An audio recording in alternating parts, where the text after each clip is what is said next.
রথের মেলা শুরু হয়েছিল কিন্তু রথের দিন থেকে, কিন্তু আমরা রথের দিন না গিয়ে রথের দুদিন পরে মেলায় গিয়েছিলাম। তার কারণ রথের দিন কিন্তু প্রচুর পরিমাণে ভিড় থাকে, তো অত ভিড়ের মধ্যে তো ঘোরাই যায় না, তার জন্য আমরা দুদিন পরে গিয়েছিলাম। আর রথের মেলাটা যেহেতু এক সপ্তাহ থাকে, মানে উল্টো রথ পর্যন্ত থাকবে, তো তার জন্য আমরা দুদিন পরেই গিয়েছিলাম।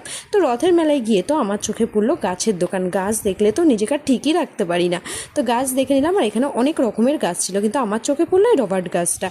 তো রবার্ট গাছটা নেওয়ার আমার অনেক দিনেরই ইচ্ছা ছিল, তাই নিয়ে নিলাম আজকে রবার্ট গাছটা।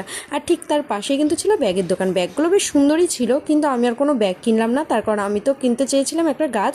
তো গাছ যেহেতু আমি নিয়ে নিয়েছি, তার জন্য আমি আর কোনো ব্যাগটা কিছুই নিলাম না।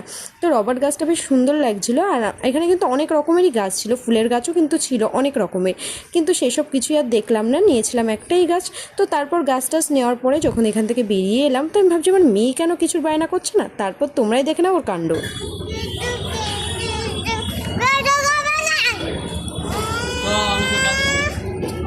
কিছু কিনতে চাইছিল, সেটা আমরা বুঝতেই পারিনি। তারপরে ও বললো যে একটা খেলনা চেয়ার। কখন যে ওর চোখে এই খেলনা চেয়ারটা পড়লো সেটা আমরা জানি না। তারপর ওকে কিন্তু এই খেলনা চেয়ারটা কিনে দিলাম।